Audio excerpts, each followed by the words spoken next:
Episode 2 of what are we called? Film Pod, baby. Film Pod. What is Episode 2 of Film Pod, Cyrus? Film Pod. Well, that means it's number 99 on New York Times' best 100 films of the 21st century. Memories of Murder. The first film on the list I had not seen. Me too. I had not seen it. But well, now this is I exciting. Yeah.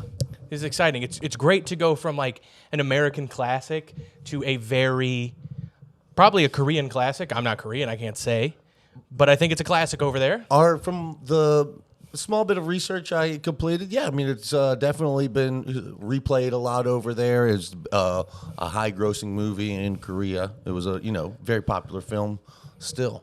Yes. I don't want to give it away too much in the beginning, but a wonderful film, and I do think it's interesting that Bong Joon-ho almost, and again, not to give away number one on the list, Bong Joon-ho almost bookended the list. Right, Had this been one lower. I mean, yes. But it shouldn't have been one lower. Honest. Yeah, no, I mean, this movie was incredible, for sure. I think that it could have been much lower on the list, so to speak, right? I think there are going to be, a lot of other films that are worse than this coming up, because this one was an incredible journey, for sure, about a true crime picture. I mean, I guess we should talk a little bit about the trappings, the plot, the kind of context of the film. So it came out, 2002, 2003? Yes, Jenny? 2002, I believe. Probably should learn the year before we, press record. I think it was 02 or 03, definitely before 02 or 2000, 03, yeah. because it made the list. Yeah, it definitely had to come out, 2000 through 2000 through now. Oh, we're breaking ground here on Film Pod. Damn, we're locked in, baby. This movie came out in the last 25 years, for sure. Definitionally. And it is a true crime inspired. It's inspired by a very, from the small amount of research I did, a very famous Korean serial killer. From the research I did, I believe sort of it is viewed as iconic over there as iconic may be too bold of a word, but as infamously as the Zodiac Killer. Well, I mean, it's a smaller nation, than ours. They have less serial killers, for real. It's just was a very notorious case, and of these, women who were, this movie does deal with some very intense violence sexual acts and sexual violence and regular violence, and it's also got a great deal of comedy in it. It's it's a very humorous picture in some moments. It's got a very interesting tone to it. You know what I mean? It has a lot of very interesting tone for such a dark movie. There was a lot of slapstick. I feel there was a lot of slapstick elements in it. I think that's what makes this movie so affecting, right? In terms of it as. So like we said, it's a crime film, right? It's kind of the trappings of a procedural. Yes. Right. But infamously, as inspired by a true crime case that it is, the case that it was inspired by was unsolved. Yes. And, famously, in this film, the crime remains unsolved at the end.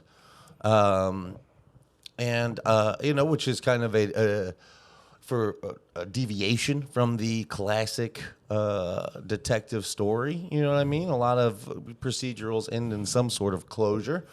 And not a lot of closure to be found in this picture, which I thought was a very interesting kind of a take on things. And I think it had a lot to say about, not just crime and humanity, but just what does it mean to know anything? What's the truth? How do you figure this stuff out, Yeah, I thought the film was beautiful in beautiful is a hard word to use with the film as devastating as this one. Well, it runs the gamut, right? But yeah, it's every kind of emotion is almost present in this film. Yeah, and for as dark and as horrific as it was, I found the way they depicted these horrific things not to be exploitative at all. They were very, not delicate. They showed horrific things, but they did it in a way that was not exploitative. Like, hey, look how, I think had an American made this film, it would have been a lot. You could have, definitely have some of the camera be more lascivious on some of the the corpses or something like that. You know, there could be some choices.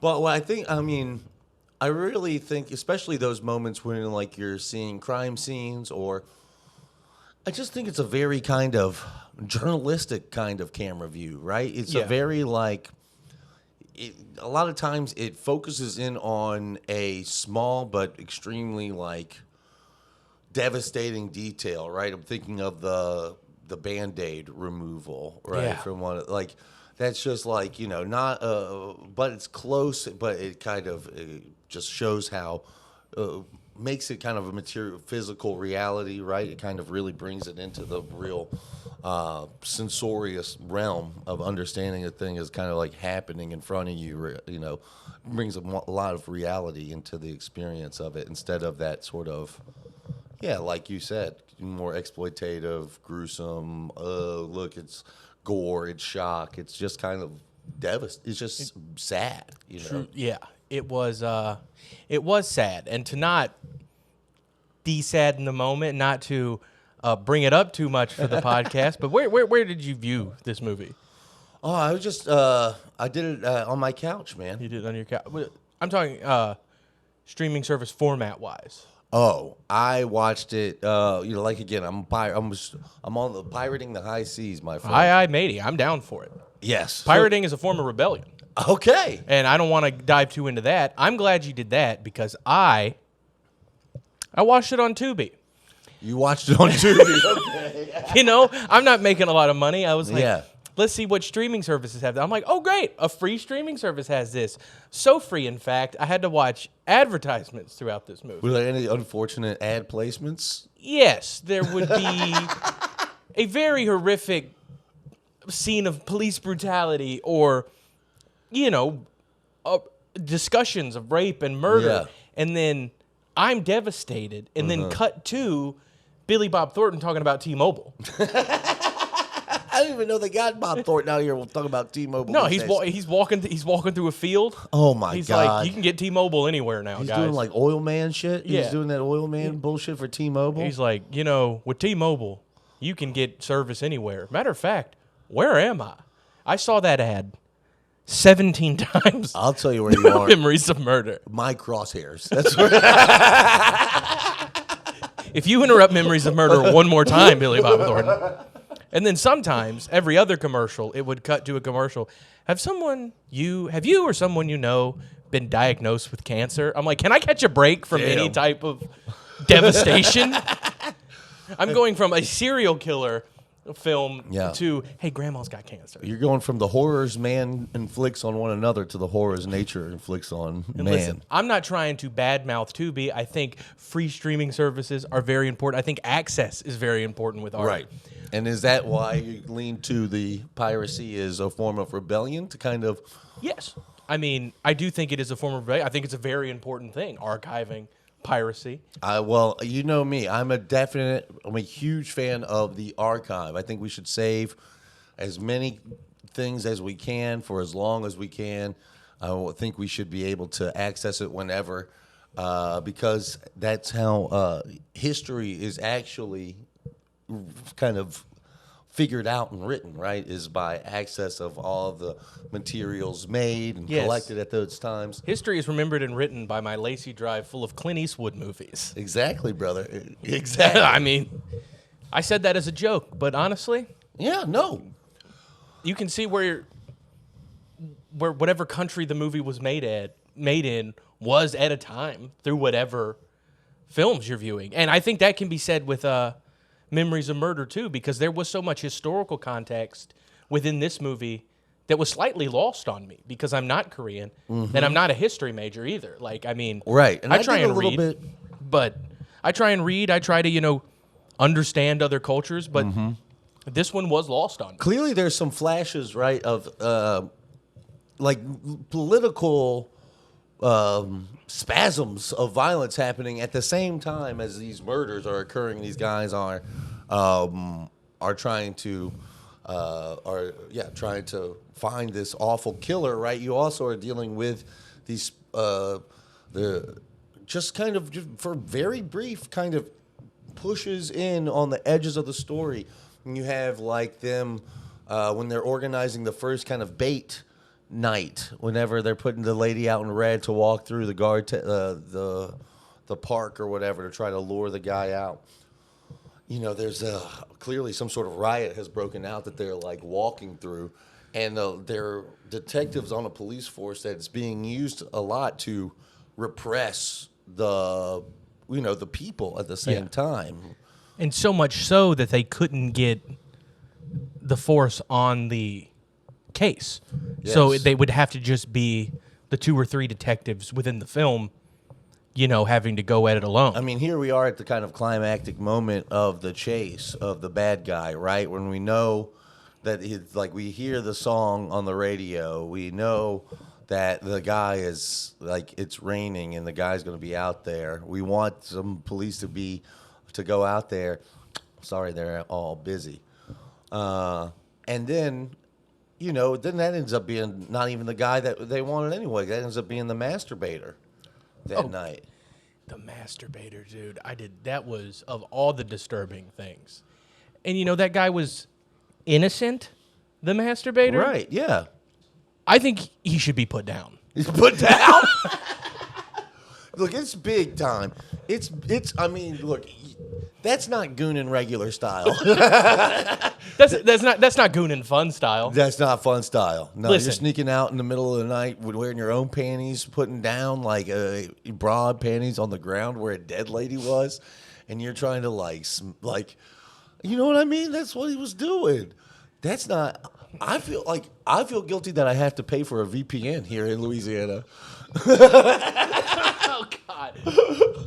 This guy's nuts. How does every single one of our episodes so far devolve into? Well, clearly the films of the 21st century are going to have a lot of sexual components to it. A lot of psychosexual components to it. Because it's a very repressive society, that 1988 Korea. I think there's something, I think he is trying to make some commentary about how the repressive regimes sort of can lead to these, more irregular... Gooning irregular style. Yeah, no, it really can, And I'll say this. I'm the type of guy that laughs as a form of coping, laughs at uncomfortable things. Me too. There was not a moment in this film other than when they're just drop kicking fools left and right. That's funny. That was funny. But there was not other than those, there was not a moment in this film where I was like, I could lighten this up with a little bit of laughter. I've laughed during Oppenheimer. I've laughed during Schindler's List. Hey. Memories of Murder, it took the laughter out of me. Truly devastating. Well, because that's the thing, that's its mastery of tone, right? Is it because it's giving you the spots to laugh already. It's not like you have to find them to break them yourself. The film is doing it with the drop kicks, right? It knows that it's kind of crazy to watch a guy just run down a hill towards somebody he just saw on the side of the road, just kick the shit out of him. I do think we were missing a scene in this movie where the detectives were at home watching Rey Mysterio, just in the ring going, yes. Or just them in Police Academy, and they're like, all right. Points to the screen, Eddie Guerrero. It's dropkick day here at the Academy. So many drop kicks. Oh my gosh! Well, and that'll sort of lead us into one bigger part of this film, which does, and I think is a very important topic, unfortunately, to the 21st century, which is police brutality, depicted in this. While rather comically, there were scenes of it that were truly awful to witness. Sure, it's very gross to watch them. Intimidate a mentally disabled guy, a challenged kid that was very sweet and liked by the community. The community is part of that restaurant that everybody hangs out at. Just kind of beat him into submission. They do that to the other guy too, the masturbator who won't ever relinquish the idea that it's a dream, which is its own kind of, anytime you talk about dreams, I'm listening. I think dreams are a very important symbol, and we'll get to David Lynch later on down the list. Let's not force me to talk about Lynch right now. I didn't get a lot of sleep last night. But no, that's what and that's part of that mastery of tone, right? Because also it's you kind of have these assumptions that the guy from Soul's going to come in and be like, you small town jerks are going to ruin the investigation, but yet he's a little more just kind of let them kind of do stuff like that until it doesn't until it starts actively hurting the investigation. And I did think the young detective from Seoul, was it? Yes, the guy who comes in and gets dropkicked the first. Just immediately dropkick. You think that was his first day on set, too? All right, buddy, come over here. If I was Bong, I would have ran that scene 15 times. I've been like, camera locked up. We got to get it again. Well, I mean, how many times do you think they had to do the long take where two guys fell down the hill at the crime scene? Where they had, like, they go towards it. You see one guy fall down the hill. They kind of come away, come back. Another guy falls down the hill. That was a really well choreographed scene that right early in the film shows just how dysfunctional this police department is. Pardon me. What kind of damn practice would they have had, right? I mean, this is a small town, small villagey kind of area that has a factory, right? I mean, so much of this is about, like, you know, what does, like, you know, what kind of ills does progress bring, right? Like, oh, wow, I didn't even read into that. Oh, I mean, well, so, Aspect like, you have all of these areas, like the beginning of the film, I think, is pretty, where the body is found, is like right on the outside of town. And there's these very pastoral shots that are kind of like, you know, pushing me, I think, to think about, like, what does it mean? Is it like to have like nature and man and like city and rural kind of pushing on each other, all right? Colliding. Yeah, this kind of, we have all these outcroppings of like political violence going on, right? This repression is like pushing stuff outwards, and all these sort of fault lines are showing, and they're pushing it into places where they've never been before. So you have, like, you know, this kind of idea, like once you get to later in the film, right? Our main suspect that we, you know, are subject of the showdown in the tunnel, he moves to town, right? Mm-hmm. Just right when the crimes occur, and he's there as part of the factory that's moved in, right? It's like, you know, industrialization can kind of have maybe is awakening some sort of innate kind of evil primate. You know, I say primate, but I mean like predator kind of a thing. Like, you know, if you, because the nature has some place inside or around here. Clearly happens in a rice paddy. That's, you know, the first crime happens in a rice paddy with the young handicapped gentleman watching it over it, as they find out later in the film. He was a witness instead of the culprit. And I found, you know, what is his like right before he got hit by a fucking train. That was brutal. I remember I was in my room alone going, no! Just which is very, like almost like, Bong being on the nose, right? Which is like, like truth and information and all this stuff is just like time and progress is just going to run it over, right? Yes. Like we leave these answers in the dust so quickly as they're made. And, you know, I think it's, right. I mean, it's just like the nature of like, the footprint, right? The footprint gets ran over by a tractor, right? Like we have our clue, but it's destroyed by machine, right? Like as soon as like these clues are always like eradicated by sort of progress, right? These things are drifting out from us, and then once we turn to technology to like give us our answer, right? Our DNA test, what's it come back? Inconclusive. So it's like these sorts of like weird, like this idea of like and then to feed into that, right? What is our hometown hero detective's primary method of investigation? It's intuition, right? Versus the guy from the Soul who comes in and wants science and facts and reason and logic. And like the film kind of comes together and says like either way, this movie, you can't actually know shit, brother. Like you can't actually know. This movie very much, now that you are saying, I realized it too. Cyrus isn't the only smart one on the podcast. He is. No, I'm just talking it out with you. No, man. You are. That is an interesting way to think about it. And I do think, and you know, Bong Joon-ho, clearly a very brilliant director, like you said. he's never been scared to be on the nose, whether it's about this type of thing or the wealth inequality with Parasite, the rich being above, the poor being below, the poor fighting each other below and keeping the rich people's lights on. Yeah. I'll say that again in about 2 years on the Parasite podcast. But yes, it definitely was very much about, can the marriage between, modernity and the past be a healthy one? Yeah. And I'd say, I think the answer, because the movie being about police brutality, the young detective and the old detective, one of the older detectives really like putting like some weird sock on and kicking people. And at the end, they have to forcibly remove his leg. His same leg, yeah. His same leg. And I do think that was Bong with some very heavy-handed symbolism saying, we have to cut the old ways off if we want to progress. Sure, there's that. Also, it's like, what moments of justice do we have in this film? You know what I mean? If justice is nominally at what's at the end of like a detective's investigation, right? What kind of justice did we get at the end of this at all? The only thing we got is that, like, I mean, it clearly led to the hometown detective leaving the force. As we see in the epilogue, he's working as like a businessman, doing some sales. He modernized. He did. He went to the sales economy.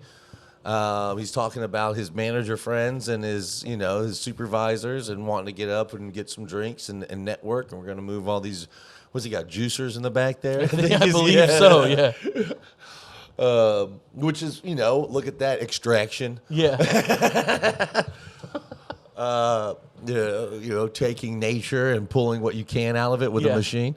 And then, he returns to the kind of seminal moment that kind of put him on this path. He kind of comes to this nexus moment in his own life and realizes that, like, it's other people have returned to the crossroads. It's kind of like, it's very ooky, man. And that it's like, a young girl sharing the news. It's all very like, That scene with the young girls, I saw another man here looking in the same spot and said he had done something bad here years ago, or however she phrased it. Yeah, he had done something here years ago is how my subtitles read. So yeah, I believe that's how mine read as well. But truly, like, this goes a little bit away more just into the tone and the very, more objective storytelling in it. Just what a horrifying scene to know that a small girl probably saw who the murderer was. I mean, you could see, that's why I think that, like... and didn't they have her in red?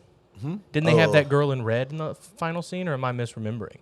I think she was wearing just a green dress, but... I watched this on Wednesday. I watched this last Wednesday. So I think it was just a green dress, but... anyway, like, you could also see that read on his face the whole time, right? Like, it flashes. That's why I think his performance is incredible. He's definitely the most layered performance in the film, I think, in terms of... Yeah, I'd say so. And those final looks, I mean, that last moment in the tunnel whenever he's able to, like, just, know that they don't have the goods on the guy to really lock him up, and he just kind of... The shot that got me at that last point, there's that... God, Bong is so good. He does that shot, the soul detective fires that shot with the hometown detective kind of nudging him, and he misses. You can see the sparks and stuff. But the guy drops down to the ground, and he holds him there for just like another extra beat, just a beat extra too long. And he just kind of starts to get up and, like, looks back with this crazy hunched kind of look and, like, posture. And you just kind of, like... Yeah, he's just so good at, like, giving you that sort of one more instance of, like, what happened? Did he shoot him or not? Like, not knowing, the kind of whole story. And then just kind of, like, giving you this impression like, yeah, this is probably the guy. This is probably the guy. But you can't. Innocent till proven guilty, right? Right, they couldn't prove him guilty. And that scene, the brilliance that Bong chose to present that scene to us with I believe no dialogue, but if some dialogue, very minimal. It's very minimal for sure. Yeah, after he looks at the inconclusive, I'm not sure there's any more words. Well, the detective is like immediately like, this is bullshit, right? He's like, I don't need this to prove it. I know it's you. Yeah. Like he's immediately like, I don't, and that's flies into that rage a little bit. And then the train comes through, and again another instance of a train. You're a brilliant man, Cyrus. Oh no, it seems to be an even newer train, right? Yeah. It's like they heighten in that way, like and then hey, he goes and make a whole train movie later on, Snowpiercer. I have seen Snowpiercer. I haven't seen it. Okay, we haven't seen it. We haven't seen Snowpiercer, but hey, You seen The Host? I've not seen The Host. Love either. a kaiju movie. Oh, it's a kaiju movie? Yeah. I've seen The Ring a lot. I've not seen The Ring. I'm a big Godzilla 54 is one of my favorite films okay. of all time. Big, and I like. You like big slapping meat, huh? Yeah, I like big. WrestleMania loves fellas slapping. Oh, brother. Oh, and rest in piss to that one, huh? Rest in piss, dude. I let a guy go up first at the open mic last night because he was like, it's my birthday. I was like, sure, you're a sweet guy. You're not going to say anything terrible. He goes, actually, I liked Hulk Hogan. Hulk Hogan was a good guy. I'm like, what is happening right now? Bro, don't you know that comedy is being contrarian for no reason? Don't you know Yes, that's what's and there's a funny? beauty in being contrarian for no reason, but maybe not with Hulk Hogan. Hulk Hogan, maybe the popular wisdom is correct on that one. You know what I mean? You don't want to. Maybe the common crowd is the common wisdom in this case. But back to Bong. Back to Bong. I think it. Let's see some other aspects of this film that we need to touch on about because I think there's a lot of very interesting Korean cultural things going on with, like you said. Is it a Korean culture thing? And pardon me, I could be wrong. But after you beat a false confession out of a mentally handicapped kid to go eat at his father's restaurant and give him a pair of off-brand Nikes, is that like a thing in Korean culture? I'm just saying, if you beat the shit out of somebody who's mentally handicapped and they're having a bad time of it, and you like bruise his shit. He wasn't tipping well, dude. No. But you got to say, the least you can do is get him some damn Nikes. And he tried to get him to commit to a heinous rape and murder. You're like, look, my bad. Here's some damn Air Force Ones, bro. Now, me and another... the kid loved him. Let's be real. No, he was hyped, The dude. kid loved him. So much and so, they were nice to him after that until they were mean to him one more time. And then they were nice to him again. Yes. Now, me and another comic in New Orleans were talking about memories of murder. My good friend Ramsey Roner. Ramsey shouts out. We were talking about it, and he asked me, an interesting question. He mentioned all the false leads in the movie, like a good amount of false leads in this movie. And he said, was there any part of you that thought, what was I hate to refer to him as the mentally handicapped kid. I think his name was Bake, B-A-E-K, I think it was. Yeah. I don't know how to pronounce it, so that would probably be more offensive than just saying the... Yeah, but we know who he was. The first suspect. Yeah, the first suspect. There we go. All How right. about that? Me and my woke friend Cyrus on Film Pod being woke. And that's Salute to my blue-haired friends out there. Yes, no. This is not an anti-woke podcast. This is a pro-woke podcast. We're pro everything over here, except bad stuff. Yeah, We're except pro Hulk good Hogan. Stuff. Pro good stuff, anti-bad stuff. That's the Film Pod promise. Yeah. Film Pod promise. Until the Oppenheimer episode when I'm like, no, he should have made the bomb. No, I'm just kidding. Look, let's be honest. Let's be real. We'll talk about it then, but somebody was going to do it. Yeah, Oppenheimer had no control in that situation. I think that was a big part of the movie. But we'll get there. We'll get there. But no, there was, he said, Ramsey said, there was a fair amount of false leads in the movie. He said, was there any part of you when he gave that confession that thought he could have done it? Like it was going to be like they misproved it, but actually in the end. And I never thought that personally because that'd have been too TV. It would have been a little too TV. I also think it was a little early in the movie, and I just think it was just... just no way. The way they were treating it, like the details they were, they're feeding them details about the crime to get them to regurgitate them back to him. They were really clearly doing the least to try to solve it. Yeah. So no, I never thought that he was responsible. Although they did kind of leave it open for a second so they could come back to him for the witness sort of testimony. Yes. But the way, I mean, just kind of he just didn't, just like there were. In his hands. Yeah, his hands. It was the hands. That's what it was. Yeah, the hands, like he just could not have physically done it. So, no. But that was after the confession. That was definitely after the confession, yes. But I guess the question Ramsey was asking me, was there any moment where you thought it was actually going to be him? I guess there was a moment where I was like, is that what they're doing? And then I was like, okay, never mind. That's definitely not what's happening. But like I think it's just the first line of him kind of leaning into the confession, right? Where I'm like, oh, what? And then he's just doing a false confession. And what smart filmmaking with Bong when we're introduced to the first suspect at the arcade. There's a close up of his hands to the point where it shows he can't even play the arcade game, much less tie a woman's bra around her face. Right, exactly. So I think that was just very much a good, and he was younger at this time, and we needed it as an audience, but, he does lean into the, hey, I'm going to tell them he couldn't have done this when the other detective says he couldn't have done this. What about that little line that he says before he starts running away? He talks about he used to burn me. So, towards the end, whenever they're talking to him about what he saw that night. When he's on the telephone pole.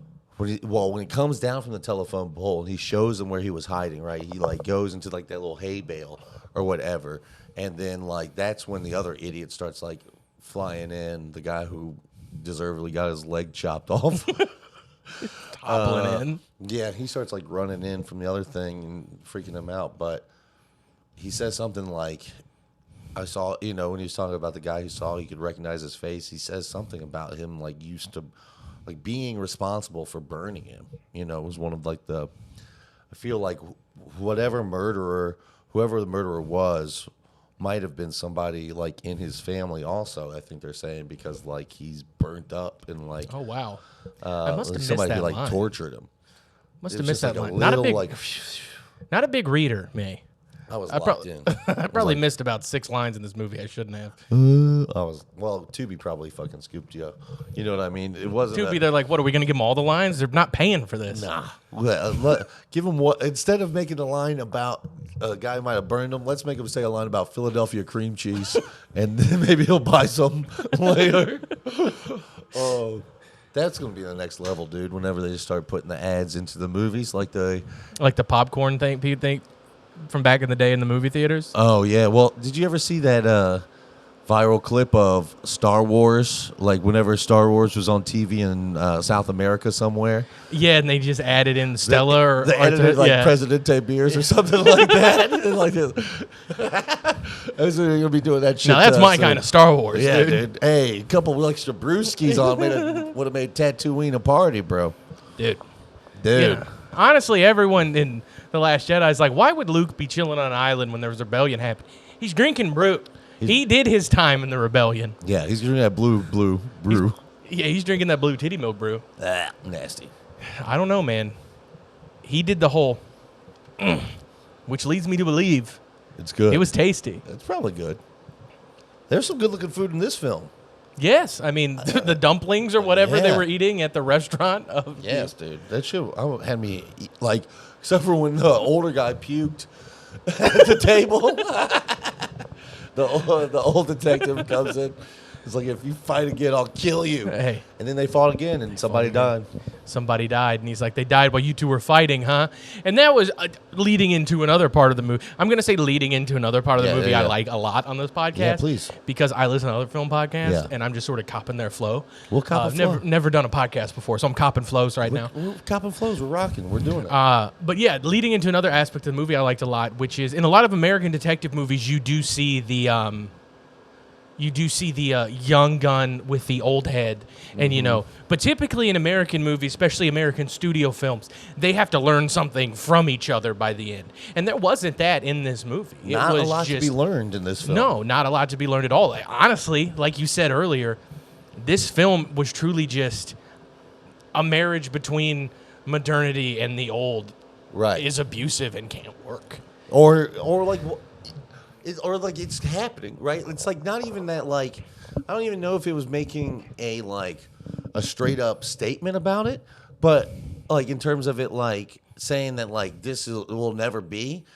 It's just like saying like this is happening, bro. Like this is what's happening, and these are the types of things we can expect when it happens, right? Like, I don't think there's like, because it's like, well, how can you know shit at all, right? Like, that's one of the things I thought was interesting about this film, right? Is because it is kind of a subversion of almost every type of procedural in terms of like it's a subversion of investigations writ large, right? You're supposed to like go from, like you said, there's a tons of like false leads and things like this. Most of your films or stories, your detective tales are about how it's possible in this world of that we live in to like take this big mass of chaos and be able to like pull out the right clues and then use those to narrow down a focus and an order and then go back in time and be able to fill in the blanks of something that's happened, right? And like this film is essentially about that being an impossible task. Yeah. There's no way to actually be able to go back and fill in those blanks, whether you do it through the scientific method, or you do it through like your traditional methods, right? That's like the things just get lost as time goes.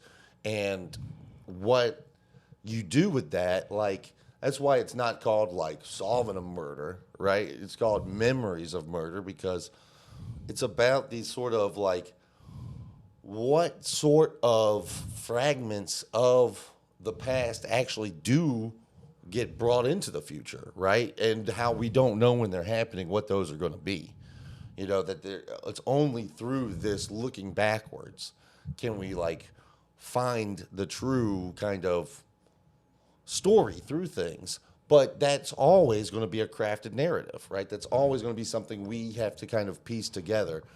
And it's like, is it satisfying? Is it not satisfying? It's just what is, you know? It's just like, it's the type of pursuit that is just kind of, it's all against you. It's all against you, and that like any sort of closure that can come is like a blessing, right? Like there's closure in a lot of different loops in this film, right? Closure on the leg getting amputated. You have closure with his strange relationship that seems like super dysfunctional at the beginning of the film, with him like being super, distracted and like having like very emotionless sex. And turns out like that's like a mother of his children by the very end of the film. They're like seem like a very routine domestic home life, right? Like that's like, there's a lot of things in this film that kind of are closed, are like brought forward. But in terms of like the things that like can kill you or whatever, you can never have like an answer to that shit, right? You just kind of have to like figure out these little small moments day by day, and that's what kind of leads you into the future. Damn. You got me deep in thought over here, bro. I think it's a very deep film, it man. is a very deep film, film, I really fuck with it. I thought it was a really, really good film. And I didn't feel like, like even though there was no conclusion to the, murder cases or anything like that, I didn't feel let down by the movie at all. I thought it was a very satisfying emotional journey, especially with that look at the end, him saying like, right. And I mean, famously, right, these cases that this film was based on remained unsolved at the time of the film's release. Until this movie came out in 2002, and I believe in 2019 it was some DNA evidence like finally indicted the guy. They found him and he copped to it. He said it was me. I guess he was old by that point. Like he was old and in jail already. Oh, I didn't realize he was in jail already, but he had seen this movie, which is haunting to think he saw the main detective look into the camera right at him That's crazy, dude. That's know, crazy. wild. I mean, is there any other instance in a film like that? Well, I think, it's a film I've seen on the list I don't think you've seen that it's coming up not too far in the future. I haven't seen 64 of these films. I know. Well, I think, honestly, the only film I've seen that can get close to anything like that so far that I can think of is The Act of Killing. Okay. Which is a documentary we'll be getting to. I'm looking forward to it. I've heard wonderful. Well, no, it's an incredible film. I've heard high praise. It's an incredible film. Well, it definitely will make your stomach. Yeah, it'll make your brain do backflips about what. It's about all the dictators, or is that a different one? It's about one dictator, kind of one anti-revolution force. Okay. But it's definitely sounds important. It gets into it a little sideways in a very interesting way. So. All right. Yes. But that being said, it has something. It definitely shares some themes about what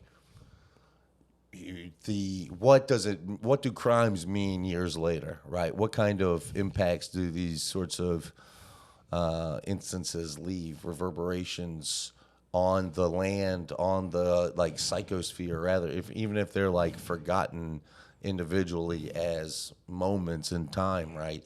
What does it do culturally to the community it happened in? Well, that spot, right? What type of energy is at that spot? You know what I mean? The gutter spot that he's sitting at, the imprint that one little area had on everything. It has an energy that's drawing people. People have to walk by it, understanding. And I know we've spoken on the ending scene a fair amount, but it was such a powerful ending scene. But just the fact that I don't know if that was the girl's route home from school or route to and from grandma's house or something, but just the idea that she was there alone, drawn to it or forced to be there is terrifying. Right. Even though it was years later, what's happened there. Yeah, and she doesn't. And does that matter? Right? Is there an actual intrinsic sort of? Is there anything to that spot actually in science, or is that part of our? Or was it just a random spot? A woman happened to be walking that night. Yeah, exactly. And are we imbuing that spot with extra meaning because it's almost like a sacred space? Because in that sort of Gettysburg Address, death sort of hallows the ground, sort of a way. But is that something that people just pick up? Right? Is that something sort of in the spiritual air that you can understand when you walk by? You get an odd feeling about a place. I think that's one of the reasons why there's a lot of people drawn to New Orleans. It has a lot of those kinds of a lot of that sort of memory. There's a memory here. You think they take ghost tours by that ditch? I hope not. They do the fucking Katrina tours here still, so fucking shit.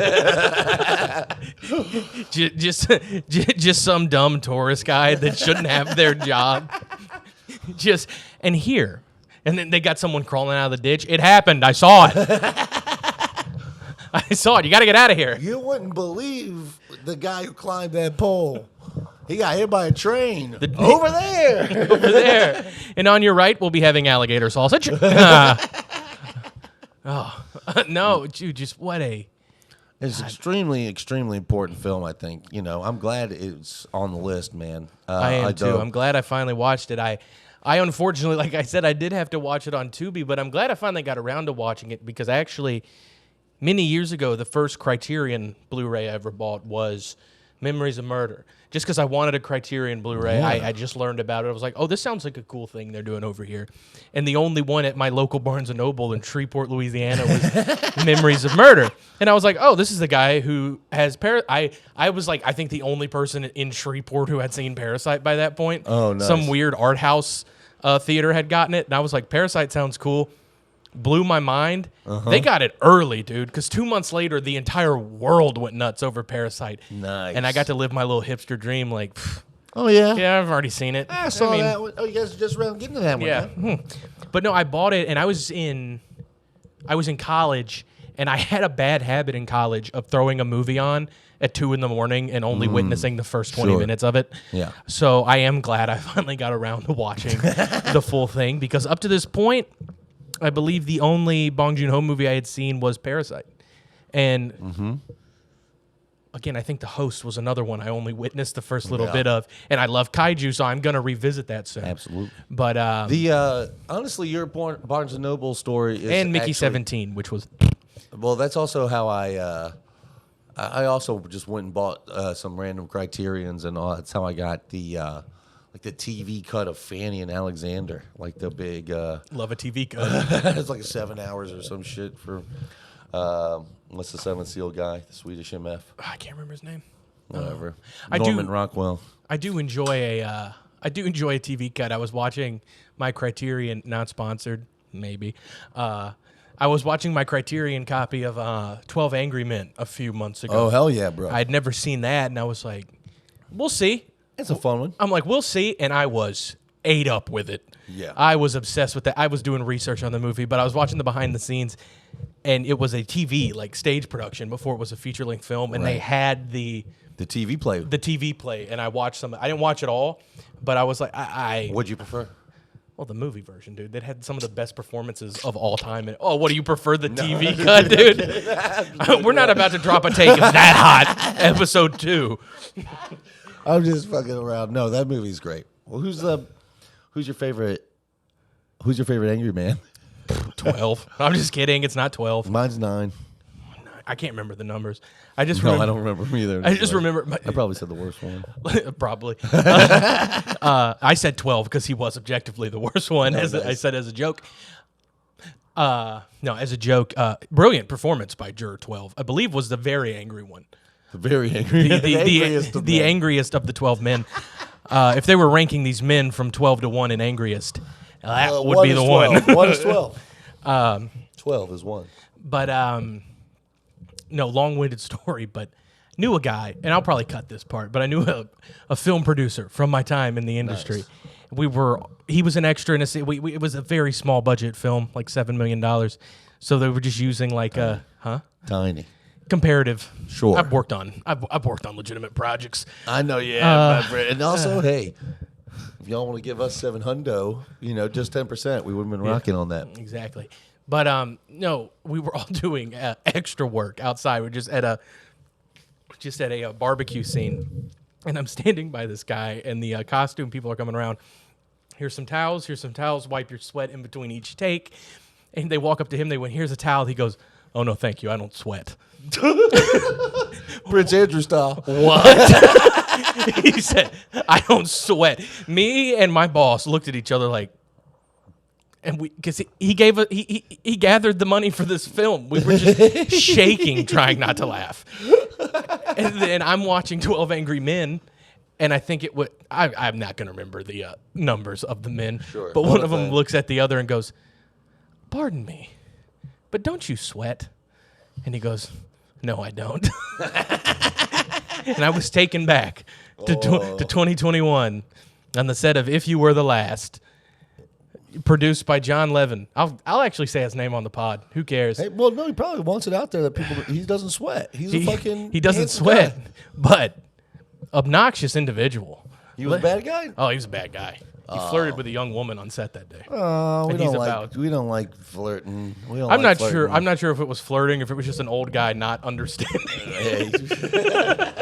Not understanding that you can't be like, you're a very beautiful young lady. Speaking of men and women, right? There's some interesting sort of gender politics at play here in Memories of Murder for sure. We got like... Did we slid back into that so expertly? I know, right? Expertly? Expertly. Yeah.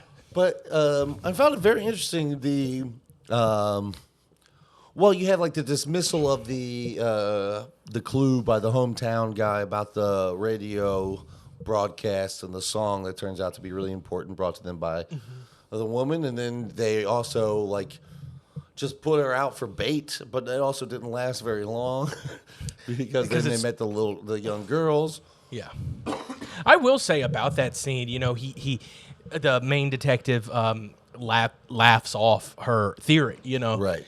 He laughs it off and says in favor of his theory, which was something ridiculous. What was it? It was to start with looking at the monks and looking for people with no pubes, He was like he's looking for people with shaved pubes. So that it began the scene of him laying in that bathtub and just looking at everybody's hog that walked by him. He said, "Hey, I know you found a pattern, but I'm looking at dongs, brother." Listen, I'm going to do some real police work and go look at some dicks. Y'all can go talk to the radio all you want and try to find a clue. I'm going to go idle around every bathhouse I can find and just peep down peepsters. I think he was repressing something. I think he was trying to figure some stuff out. He had to have been. But no, that I will say that scene felt very out of left field. You know, he said, "You've been reading too many detective novels or whatever." Right, yeah. He said, "You're reading detective novels. I'm looking at dong." Yeah. I got some peeps to look at. He said, "You can play Agatha Christie. I'm going to look at hog." You know, I'm going Hogatha Christie, baby. I'm going Hogatha Dixie. All right, last Sir Arthur Conan Dongle. Hercule Poirot. Love it, brother. Yours were better. Well, I just jumped to him fast. I liked yours too. Hercule. Who else is another famous one? Oh, Nero was one of them. Nero Wolf. So, what do you want to do with that one? Pinot Wolf. Yeah, and then of course Dick Wolf. Dick of Wolf. Law and Order. Dong dong. Dong dong. Dong. Perfect. Perfect. But no, I did feel like that scene was a little out of left field because up to that point they seemed to respect the lady a fair amount. Yeah, but they hadn't in terms of she had never brought an idea. Yeah, she was doing, I guess, more clerical work up to Yeah. that point, and when she brings legitimate pattern recognition. Right. He dismissed her, but other people jumped on board, which is good. Yeah, so I guess maybe there was the question of gender politics in that scene. But it's all over the place, in the film, right? You have his relationship with a woman who takes very good care of him, gives him fucking IVs at some point. It seems to be a doctor or a nurse for the neighborhood. And he's just straight touching tit in some scenes. She's trying to be he just laid next to her, just bom, bom, bom, bom, bom, bom, bom. Dude, what is that? He was doing that like it was a sensory toy. Oh, he's just. Well, he didn't feel sexual at all in that moment. He's just laying next to her talking, just It looked like when we gave my nephew a pair of bongo drums, he went. Just barely, just slapping him, just barely having fun with it. Who among us? I guess I got to do this now. This is what something's telling me to do. He said I didn't get to touch any dong. I guess this is frustrated looking. Looked at a kid's dong too in that part. I'm like, dude, you gotta relax. He said too much hair. He's like, dude, I gotta chill on this, man. I'm so glad as ridiculous as those scenes were, I'm so glad they were there because had there not been any of that. No, I mean the movie is. I would have passed out. Incredible how it's the tone is balanced with all these kind of funny human foibles, and then also matched with some of the worst shit you've ever can think of, that people are capable of, and how in which parts of that stick with you, and how that though all of that is the mosaic, the tapestry of a life, right? That's kind of when he's there, he's remembering at the end of the film when businessman version of our hometown detective is at the ditch, he's got all of that, coming around for that moment, right? I'm sure he sees that little girl who tells him the story and is remembering the girls from the school that told him the stuff, you have.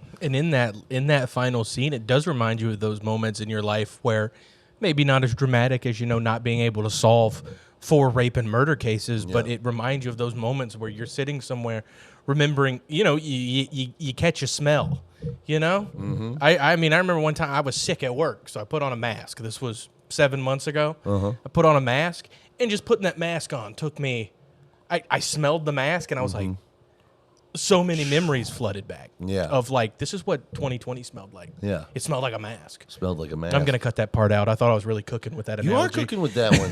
I think so. I mean, no, it's because it's because you felt you remembered the whole knot, right? It wasn't just you put the mask on and you remembered one other time of putting a mask on, right? You put that mask on, and then like every single point of that memory attached to that all pushed a little notification bell in your brain about their existence. They're like, remember all of this shit all at once.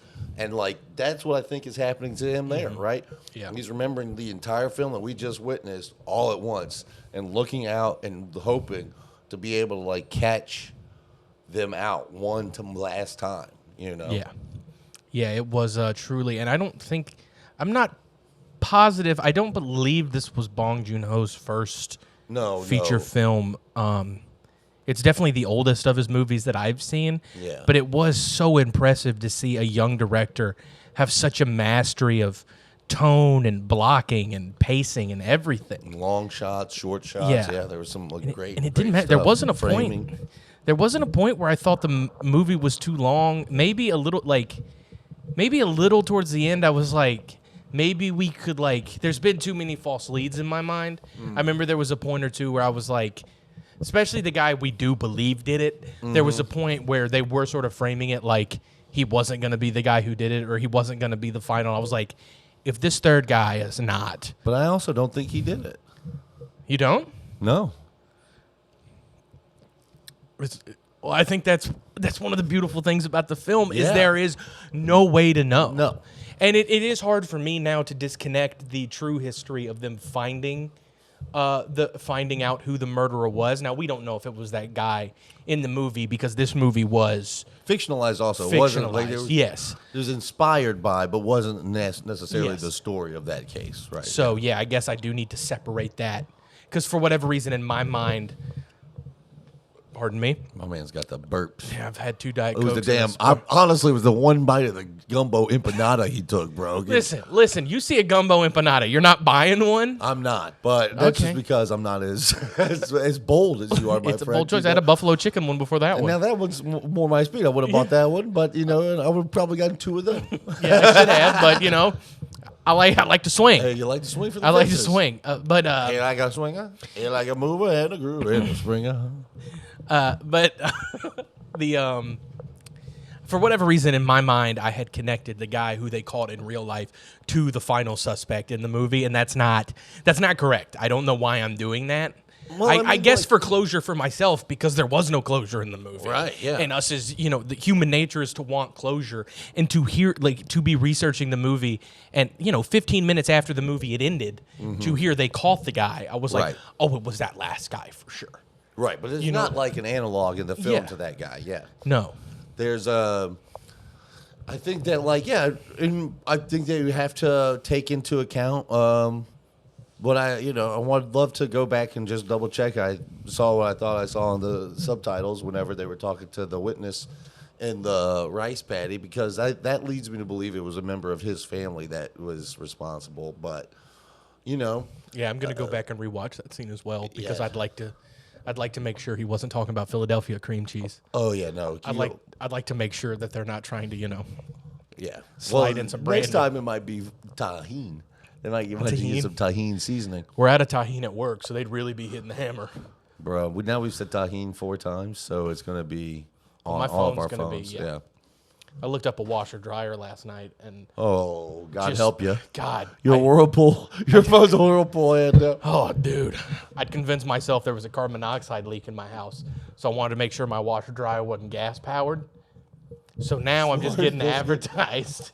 Is it gas heated? It can be either or, and there was no way to check if it was. What do you mean there's no way to check? Is there a gas line going into your fucking dryer? I don't know. It's up against a wall. I'm not strong enough to pull that thing out. You can't peek to see if there's a yellow tube or if there's just one plug I was peeking, but I couldn't find it. I didn't die, so clearly there wasn't carbon monoxide leak. Listen, if there's one wire coming out that plugs into the wall and that's it on your dryer. Hey, listen, I'm moving in 2 days, so I'm not super concerned about this. I wouldn't be super concerned either, but also I bought it up. I just want you to know it's very easy to tell. Yeah. It's very easy to tell. And it is good that it's easy to tell because I'm too OCD to have gas in my house. I'm a big electric appliance. They make it stinky. They make the gas stinky in case it leaks. That's true, but also... Can I tell you one thing? Yeah, what's up? I'm 100% on your side with this.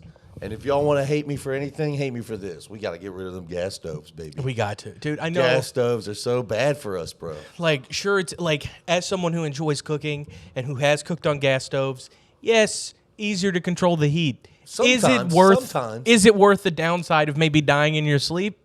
No, I don't think so. I don't think so either. I like induction. And also, look, are we trying to go green or not? Are we trying to have a fucking Green New Deal or not? I'm trying to power my shit off electricity, whether it be induction or just resistance cooktop. That's fine, but it's electricity, please. Please. Because I want to run my stove off solar.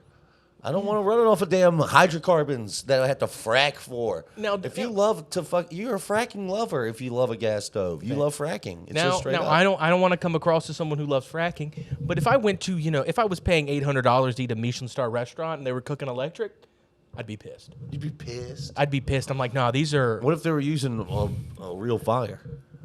Well, that'd be great. I love cooking over a real fire. I'm a country boy. What if they had like a big ass brick pizza oven that's wood fired? Oh, dude, if my pizza's not coming out of a brick oven, I don't want it. All right. See, look, and that's no hydrocarbons involved? Unless it's DiGiorno, cooked with electricity. I'll cook that with resistance any day. We got to keep dropping so many name brands, bro. Look, we're just trying to put it out there. If anybody wants, we're anti-fracking. I could slip in a line about Philadelphia cream cheese, and nobody would feel bad about it. Yeah. Okay, what were we talking? Yes, we Film Pod. Film Pod. Do we have any other thoughts we want to get out there before we start moving out of this app? No, I don't believe so. I do think we have come to the conclusion that Memories of Murder is a wonderful, exploration of humanity, innocence, truth, modernity, pasternity. Pasternity, the nature of the archive. Yeah. What does it mean to remember? Yeah, I think it was a beautiful exploration of all those things I just said, he just said, and the ones I can't remember we talked about. We've gone for a while. Men. Yeah. So before we go, I will little games I like to play at the end. Yeah. Number 99. Too high, too low, or perfect spot? There's. Like he said, there's in this conversation, there's elements of this film that you could tweak. I would say that it's probably to like 99. There's not 98 films better than this one. You know what I mean? Yeah, probably not. Probably could go up a little higher for me. And I'm not gonna give away which movie I'm talking about, but there are a few movies in the next 5 episodes that I have seen and that I enjoy that just don't match up to this one. Do not match up to this film, yeah. And so, I will say the argument for my OCD, I kind of wish it was 100 so Bong could book in the list. Yeah. But also it would be a shame too. Right. I'm glad it's on here. I am glad it's on here. Totally different films, but I do think it would be kind of weird for Superbad to be ranked higher than Memories of Murder. No, that definitely doesn't have as much to say. I would say it's a very nice film. Of course, yes, I do think on our last episode, but not as. This part of the podcast will be a much more engaging conversation the further we move down the list because we can cite other films that we didn't like or liked more. But this one, I was just like, hit. This one hit for me. Same I was here. really into this one. I watched it on my computer. That'd probably disappoint most filmmakers. Well, I also watched it on my computer, but I got a nice little monitor now. Yeah, so do I. I got 2 monitors. You got 2 monitors? Yeah, I stole one from work. What can I say? Nice. I got a little 27-inch 4K guy going on, so I'm like... yours is better than mine. Mine's 4K, but it's not 27-inch. Mine's pretty nice. But you know what it is. That means it's down here, baby. Yeah. It's all the way there. How do you think I press record on the camera? Ding! He killing them, baby. Film Pod, baby. We'll okay, so that wraps up this episode. What's next for us, Jennings? Number 98 is the first film that not only I haven't seen, I had never heard of before this list, which surprises me because it is by a director that I admire, Werner Herzog.